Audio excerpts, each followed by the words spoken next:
ಶ್ರೀಚಕ್ರವಾಸಿನಿ ಮಹಾದೇವಿ ಅಮ್ಮ ಶ್ರೀ ಸಿಂಹವಾಹಿನಿ.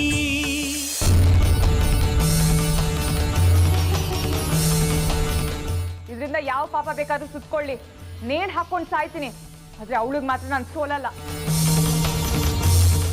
ಅದೇನಂತ ಹುಟ್ಟುಬಿಟ್ಟಿಯೇ? ನಾನು ಹುಟ್ಟಿದೆ ಅಂತ.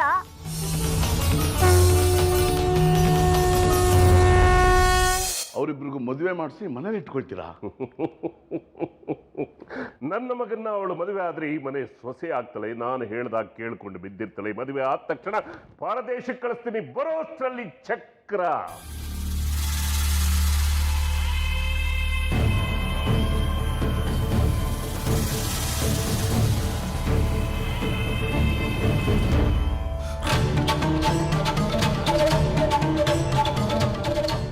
ನನ್ನ ಕೈವಶ ಆಗುತ್ತೆ.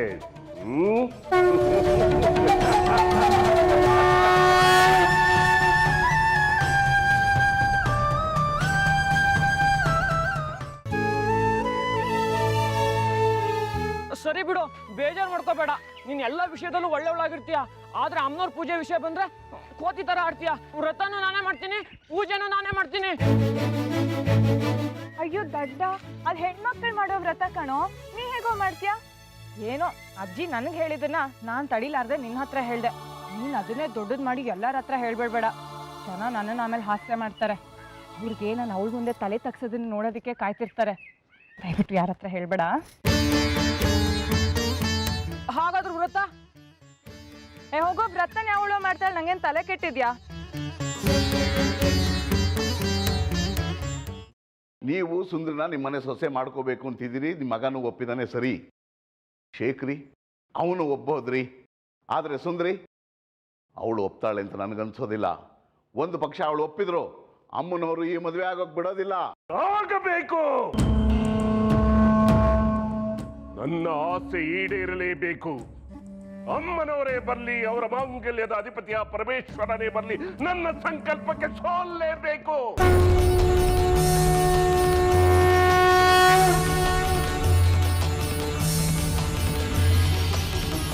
ಅಮ್ಮನವರ ಆಶೀರ್ವಾದದಿಂದಲೇ ಈ ಲಗ್ನ ನಡೆಯುತ್ತೆ. ನನ್ನ ಸಂಕಲ್ಪದ ಶಕ್ತಿ ಬಲವಾಗಿದೆ. ಅದರ ಮುಂದೆ ದೇವರಾಟ ನಡೆಯಲ್ಲ. ನಡೆಯೋದಕ್ಕೆ ನಾನು ಬಿಡೋದಿಲ್ಲ. ಈ ಆಟದಲ್ಲಿ ಅಮ್ಮನವರು ಸೋಲ್ಲೇಬೇಕು. ಇದು ವಿಧಿ.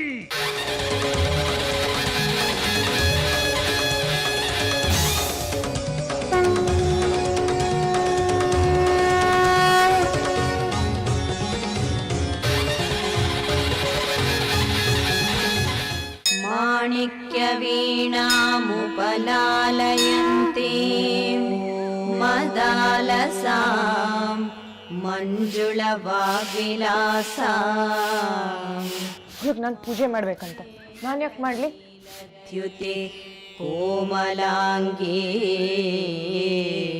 ಅವಳು ಯಾರೋ, ಅವಳಿಗೆ ವ್ರತ ಅಂತೆ. ಪ್ರದಕ್ಷಿಣೆ ಹಾಕಿ ನಮಸ್ಕಾರ ಮಾಡಿ ಉಪವಾಸ ಇದ್ದು ನನಗೆ ಯಾವ ಕರ್ಮ? ನಾನು ಯಾಕೆ ಮಾಡ್ಲಿ ಅವಳ ಸೇವೆನಾ?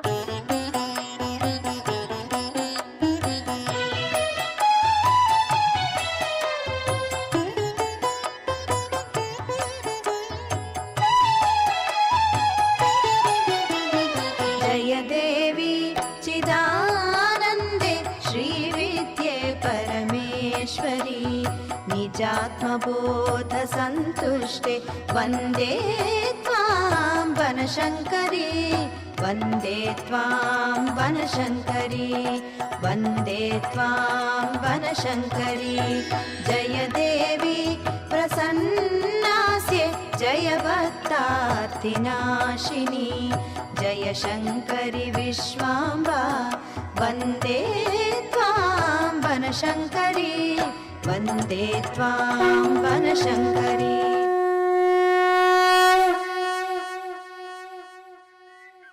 ಅವಳಿಗೆ ಬಗ್ಗಲ್ಲ ಅಂತ್ಯ, ಬಗ್ಗಿದ್ಯಾ? ಸೇವೆ ಮಾಡಲ್ಲ ಅಂತ್ಯ, ನಿತ್ಯ ಬಂದಿಲ್ಲಿ ಸೇವೆ ಮಾಡ್ತೀಯ. ಈ ಕೆಲಸಕ್ಕೆ ದುಡ್ಡು ತಗೋತೀನಿ, ಮಾಡ್ತೀನಿ. ಸೇವೆ ಅಲ್ಲ, ಕಾಯಕ.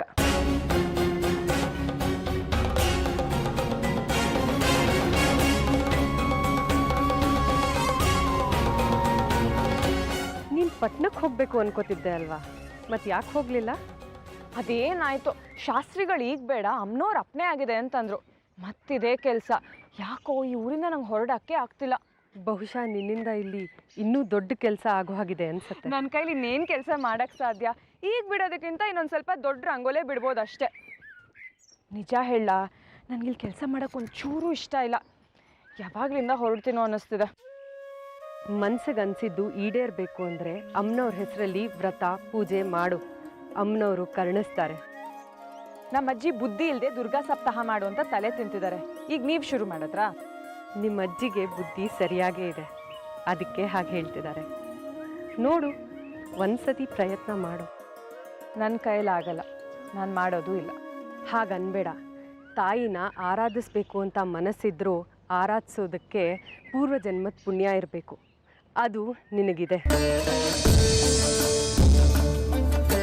ಒಂದು ಸತಿ ಆ ತಾಯಿಗೆ ಮನಪೂರ್ವಕವಾಗಿ ಬಾಗಿದ್ರೆ ಅದರ ಪರಿಣಾಮ ನಿನಗೆ ತಿಳಿಯುತ್ತೆ. ಬೇಡ, ಹಿಂದಿನ ಜನ್ಮದ್ದು ಬೇಡ, ಈಗಂತೂ ಅವಳ ಸಹವಾಸನೇ ಬೇಡ. ಮುಂದಿನ 7 ಜನ್ಮಕ್ಕೂ ಅವಳ ಹೆಸರೇ ಬೇಡ. ಇಂಥ ಊರಿನಲ್ಲಿ ಹುಟ್ಟಬೇಕು ಅನ್ನೋ ಆಯ್ಕೆ ನನಗಿದ್ದಿದ್ರೆ ಅವಳ ಹೆಸರಿಲ್ಲದ ಊರಲ್ಲಿ ಹುಟ್ಟಿದ್ದೆ.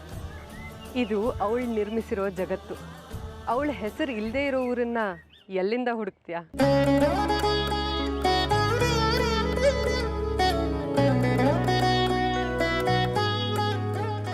ನಿನ್ನ ಜೀವನದಲ್ಲಿ ಏನೇನು ಸಂದರ್ಭಗಳು ಬರ್ತಿದೆಯೋ ಅವೆಲ್ಲ ನಿನ್ನನ್ನು ತಿದ್ದಿ ತೀಡಿ ದಾರಿಗೆ ತರಕ್ಕೆ ಬರ್ತಿದೆ. ಅದು ನಿನಗೆ ಅರ್ಥ ಆಗ್ತಿಲ್ಲ. ನಿನ್ನ ಹುಟ್ಟಿಗೆ ಒಂದು ನಿಶ್ಚಿತವಾದ ಕಾರಣ ಇರುತ್ತೆ. ಆ ಕರ್ತವ್ಯನ ನೀನು ಮಾಡಿ ತೀರಿಸಲೇಬೇಕು, ತಪ್ಪಿಸ್ಕೊಳಕ್ಕಾಗಲ್ಲ. ಇಷ್ಟೆಲ್ಲ ಹೇಳ್ತಿರಲ್ಲ, ಹಾಗಾದ್ರೆ ನಾನು ಈ ಜನ್ಮದ ಹುಟ್ಟಿನ ಕಾರಣ ಏನು ಹೇಳಿ ನೋಡೋಣ?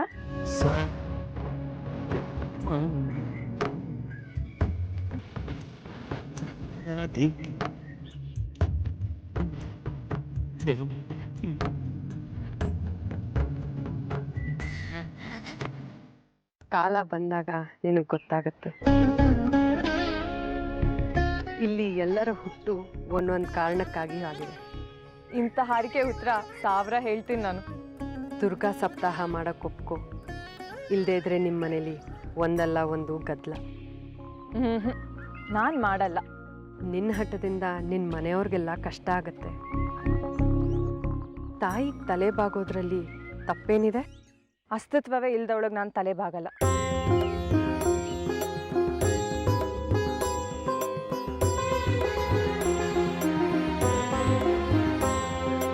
जयाम्बिके जगन्मातः जय सर्वजगन्मयी जयानवधिकैश्वर्ये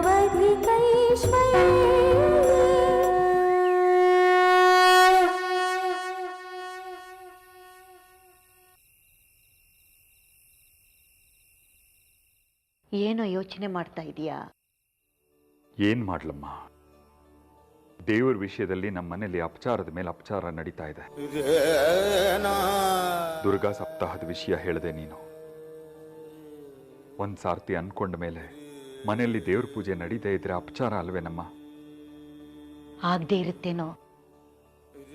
ನಾನಾದ್ರೂ ಎಲ್ಲ ಗೊತ್ತಿದ್ದು ಬಾಯಿ ಮುಚ್ಕೊಂಡಿರ್ಬೇಕಾಗಿತ್ತು. ಯಾಕಾದ್ರೂ ದುರ್ಗಮ್ಮನವ್ರ ಹೆಸರು ತೆಗೆದ್ನೋ, ಇನ್ನೂ ಏನೇನು ಅನಾಹುತ ಕಾದಿದ್ಯೋ. ಎಲ್ಲ ನಮ್ ಗ್ರಹಚಾರ ಬಿಡಮ್ಮ. ಅಲ್ವೋ, ನೀನ್ ಅವಳಿಗೆ ಬಲವಂತವಾಗಿ ಹೇಳಿ ಮಾಡಿಸು. ಭಕ್ತಿ ಮನಸ್ಸಿಂದ ಬರಬೇಕಮ್ಮ, ಬಲವಂತದಿಂದ ಬರುತ್ತಾ? ಅಲ್ಲದೆ ಪೂಜೆ ಅಂದಾಗ್ಲೆಲ್ಲ ಅವಳು ಮಾಡಿರೋ ಅವಾಂತರ ನೀನೇ ನೋಡಿದ್ಯಾ. ಅದು ಯಾಕೆ ಅಮ್ಮನೋರು ಅಂದ್ರೆ ಅವಳಿಗೆ ಅಷ್ಟು ದ್ವೇಷನೋ? ಯಾಕೆ ಹಾಗೆ ಉರಿದು ಬೀಳ್ತಾಳು? ಅಪ್ಪ ಒಂದು ಮಾತು ಹೇಳ್ತಿದ್ರು, ನೆನಪಿದ್ಯಮ್ಮ? ಯಾವ್ದು ಹೇಳು? ನಿಮ್ಮಪ್ಪ ಹೇಳಿದ್ದು 1 2? ಅವ್ರ ವಿದ್ಯೆ ಏನು, ಅವ್ರ ಚರ್ಚೆ ಏನು, ಅವ್ರು ತಿಳ್ಕೊಂಡಿದ್ದೆಷ್ಟು, ಅವ್ರ ವಿದ್ವತ್ ಏನು? ಸದಾ ಸರಸ್ವತಿ ಆರಾಧನೆ ಮಾಡ್ತಿದ್ದೆ ಈ ಮನೆಯಲ್ಲಿ ಇವತ್ತು ಒಂದು ದುರ್ಗಾ ಸಪ್ತಾಹ ಮಾಡಕ್ಕಾಗ್ದಲೇ ಇರೋಂಥ ಪರಿಸ್ಥಿತಿ ಬಂತು. ಅದೆಲ್ಲ ದೈವಲೀಲೆ. ಏನು ಅಂತ ಹೇಳಿ ಬಿಡು. ಅದೇನೋ ನಿಮ್ಮಪ್ಪ ಹೇಳ್ತಿದ್ರು ಅಂದ್ಯಲ್ಲ, ಏನದು? ಅದೇ ಅಮ್ಮ,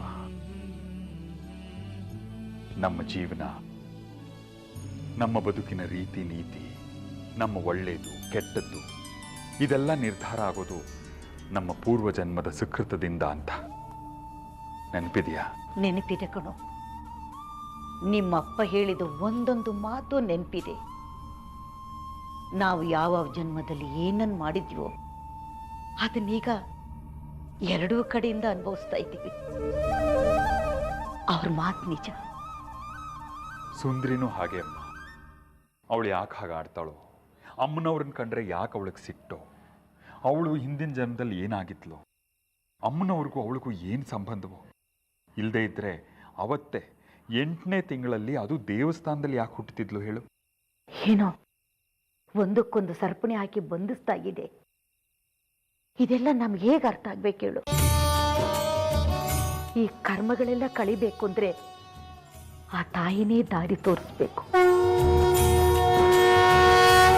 ಅಮ್ಮನವ್ರು ನಮಗೆ ದಾರಿ ತೋರಿಸ್ಬೇಕು ಅಂದ್ರೆ ಜಪ ತಪ ಪೂಜೆ ಪುನಸ್ಕಾರ ಇದನ್ನೆಲ್ಲ ಮಾಡ್ಬೇಕಲ್ವಾ? ಇದನ್ನೆಲ್ಲ ನಾವು ಮಾಡಲಿಲ್ಲ ಅಂದ್ರೆ ನಿನ್ನ ಮಗಳ ಕರ್ಮ ಹೇಗೆ ಕಳಿಬೇಕು? ದೈವ ಅನುಗ್ರಹ ಹೇಗೆ ಸಿಗತ್ತೆ ಹೇಳು? ಅಮ್ಮ, ಅವಳ ಬದಲಿಗೆ ಅವಳ ಹೆಸರಲ್ಲೇ ಸಂಕಲ್ಪ ಮಾಡಿ ನಾನೇ ಪೂಜೆ ಮಾಡ್ತೀನಮ್ಮ. ಬೇಕಾದ್ರೆ ಆ 7 ದಿವಸ ನಿಟ್ಟುಪವಾಸ ಇದ್ಬಿಡ್ತೀನಿ. ಅವಳ ಹೆಸರಲ್ಲೇ ಸಂಕಲ್ಪ ಮಾಡಿದ್ರಿಂದ ಅಮ್ಮನವ್ರಿಗೂ ಅವಳ ಮೇಲೆ ಕರುಣೆ ಬರ್ಬೋದು. ಅವಳ ಅಪ್ಪನಾಗಿದ್ದಕ್ಕೆ ನನ್ನಿಂದ ಮಾಡೋಕ್ಕಾಗೋದಿಷ್ಟೇ ಅಮ್ಮ. ಮಾತ್ರ ಪಡಬೇಡ. ನಾಳೆ ಪೂಜೆ ಆದ್ಮೇಲೆ ಅಮ್ಮನವ್ರ ಮುಂದೆನೇ ಈ ಪ್ರಶ್ನೆ ಇಡೋಣ. ಅವಳೇ ದಾರಿ ತೋರಿಸ್ತಾಳೆ.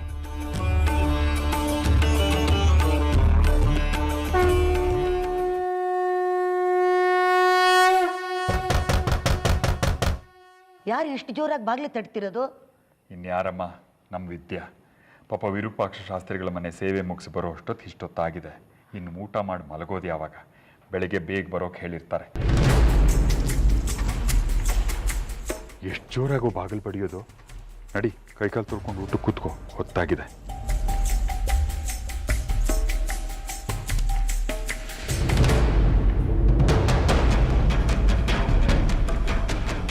ಕುಡಿದು ಬಂದಿದ್ಯೇನೋ?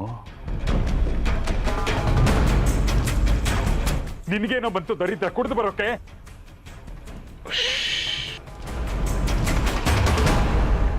ಕಿರ್ಚಾಡ್ಬೇಡಿ, ನನ್ನ ಪ್ರಶ್ನೆನೂ ಕೇಳಕ್ಕೆ ಹೋಗಬೇಡಿ. ಉತ್ತರ ಕೊಡೋಕ್ಕೆ ನಂಗೆ ಸಮಯ ಇಲ್ಲ. ನಾನು ಮಲಗಬೇಕು. ನಂದು ಊಟ ಆಗಿದೆ, ಜಾಗ ಬೇಡಿ.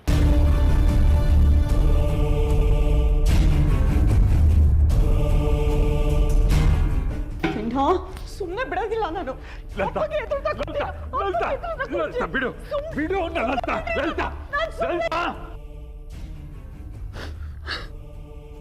ಬೆಳೆದ ಮಗ ಕಣೆ, ದೊಡ್ಡವನಾಗೋದ. ಮಕ್ಕಳು ತಪ್ಪು ಮಾಡ್ತಾರೆ ಅಂದ್ರೆ ಅದಕ್ಕೆ ಕಾರಣ ನಾವು ಹೆತ್ತೋರು. ಈಗ ಸುಮ್ಮನಿದ್ದು ಬಿಡು. ನಾಳೆ ಬೆಳಿಗ್ಗೆ ಕೇಳು ನಾವೇನಂಥದ್ದು ಮಾಡಿದೀವಿ ಅಂತ. ತಿದ್ದುಕೊಳ್ಳೋಣ. ಇವನು ಸರಿ ಹೋಗ್ತಾನೆ.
ಅಮ್ಮ,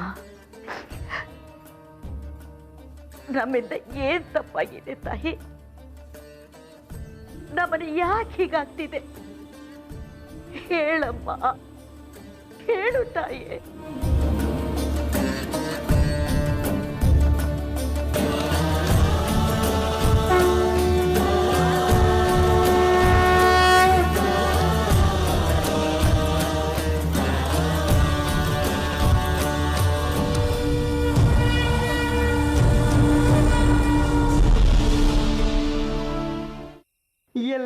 ಸೊಗಸಿದೆ ಎಲ್ಲೆಲ್ಲೂ ಸೊಬಗಿದೆ ಸುಮಗಳು ಅರಳಿವೆ ಕಂಪನ್ನು ಸೂಸಿವೆ.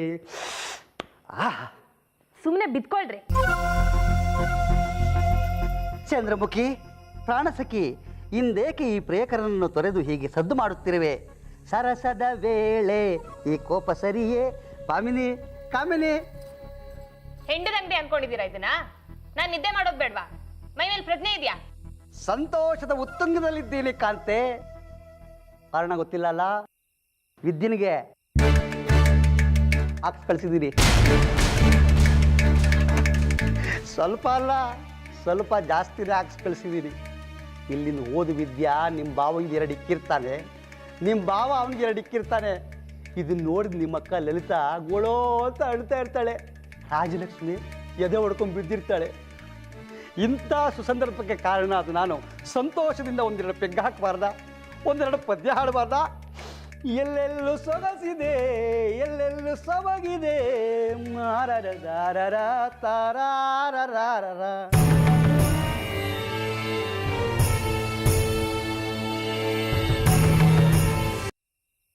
ನೋಡ್ದೇನೆ ನಿನ್ನಿಂದ ಏನೆಲ್ಲ ಅನಾಹುತ ಆಗ್ತಿದೆ ಅಂತ. ಪ್ರಾರಬ್ಧ. ನೀನ್ ಮಾಡಿರೋ ಅವಿವೇಕಕ್ಕೆ ಮನೆಯವರೆಲ್ಲ ಅನುಭವಿಸ್ಬೇಕಾಗಿದೆ. ಮನೆಯೆಲ್ಲ ಹಾಳಾಗೋಯ್ತು. ಅಮ್ಮನವ್ರನ್ನ ನೀನು ಬಾಯಿ ಬಂದಂಗ್ ನಿಂದಿಸ್ತಿದ್ದೆ. ಅಮ್ಮ ಸುಮ್ನಿರ್ತಾಳ? ಅಮ್ಮ, ವಿದ್ಯಾ ಮಾಡಿದ ತಪ್ಪಿಗೆ ಅವಳನ್ನೇ ಹಾಕತ್ತೀಯ. ನಮ್ ಗ್ರಹಚಾರಕ್ಕೆ ಅವಳೇನ್ ಮಾಡ್ತಾಳೆ? ಇವಳಿಂದನೇ ಇದೆಲ್ಲ ಆಗ್ತಿರೋದು. ತಲೆಹರಟೆ ಮಾಡಬೇಡ ಅಂತ ಗಿಣಿ ಹೇಳ್ದಂಗೆ ಹೇಳ್ದೆ. ಕೇಳಿದ್ಲಾ? ನನಗಿಂತ ಬುದ್ಧಿವಂತರಿಲ್ಲ ಅಂತ ಅಮ್ಮನವ್ರನ್ನೇ ನಿನ್ಸಿದ್ಲು.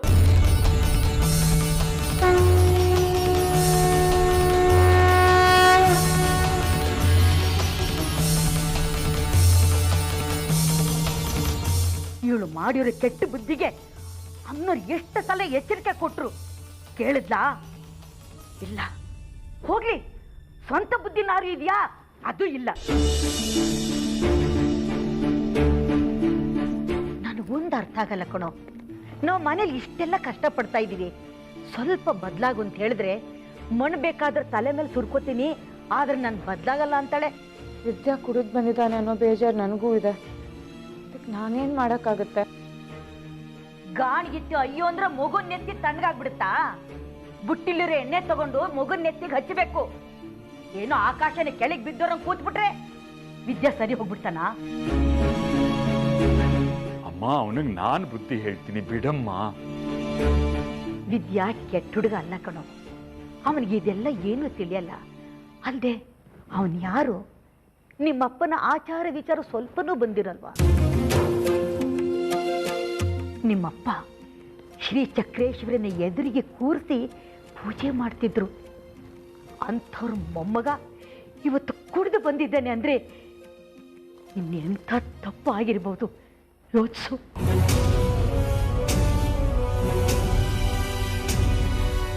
ಹಾಗಾದ್ರೆ ಅಪ್ಪ ಮಾಡಿರೋ ಪೂಜೆ ಪುಣ್ಯ ಈ ಮನೆಗೆ ತೀರ್ ಹೋಯ್ತಾ ಅಮ್ಮ? ತೀರಿಲ್ಲ ಕಣೋ. ತೀರೋ ಅಂತ ಪುಣ್ಯ ಅಲ್ಲ ಅದು. ನಿಮ್ಮಪ್ಪ ಮಾಡಿದ ಪುಣ್ಯನ ನಿನ್ನ ಮಗಳ ಕೆಟ್ಟ ಬಾಯಿ ಮುಚ್ಚಾಕಿದೆ. ನಿನಗಿನ್ನೂ ಅರ್ಥವಾಗ್ಲಿಲ್ವೇನೋ? ಇವಳು ಅಮ್ಮನವ್ರನ್ನ ನಿಂದಿಸ್ತಾಳಲ್ಲ, ಅದಕ್ಕೆ ಈ ಮನೆಗೆ ದರಿದ್ರ. ಇದು ಬದಲಾಗಬೇಕು ಅಂದ್ರೆ ಮೊದಲು ಅವಳು ಬದಲಾಗಬೇಕು. ಇಲ್ಲದೆ ಹೋದ್ರೆ ಈ ಮನೆಗೆ ಈ ಕಷ್ಟಗಳು ತಪ್ಪೋದಿಲ್ಲ. ಏನಮ್ಮ ಹೇಳ್ತಿದ್ಯಾ? ಪಾಪ ಎಲ್ಲದಕ್ಕೂ ಸುಂದರಿ ಕಾರಣನ? ನಾನು ಯಾಕೂ ಸುಮ್ಮನೆ ಹೇಳಿ? ಅವಳೇ ನನಗೆ ಶತ್ರುನ? ಹೋಗ್ಲಿ, ಅವಳಾದ್ರೂ ಸುಖವಾಗಿದ್ದಾಳ? ಮದುವೆ ಮಕ್ಕಳು ಅಂತ ಇರಬೇಕಾದವಳು 3 ಹೊತ್ತು ದುಡಿತಾಳೆ. ಕಣ್ಣಿಗೆ ಬೇಕಾದ ಉಡಲ್ಲ, ಬಾಯಿ ಬೇಕಾದ ತಿನ್ನಲ್ಲ, ಅದು ಇದು ಬೇಕು ಅಂತಾನೂ ಹೇಳಲ್ಲ. 1000 ಚಿತ್ತಾರ ಒಂದು ಮನೆ ನುಂಗ್ತು ಅನ್ನೋ ಹಾಗೆ ಇವಳ ಒಳ್ಳೆ ಗುಣಗಳೆಲ್ಲ ಇವಳ ಕೆಟ್ಟ ಬಾಯಿ ನುಂಗ್ತಾ ಇದೆ. ಅದಕ್ಕೆ ನಾನು ಹೇಳೋದು, ಇವಳು ಮಾಡಿರೋ ಪಾಪಗಳೆಲ್ಲ ಪರಿಹಾರ ಆಗ್ಬೇಕಾದ್ರೆ ಒಂದೇ ದಾರಿ, ದುರ್ಗಾರಾಧನೆ.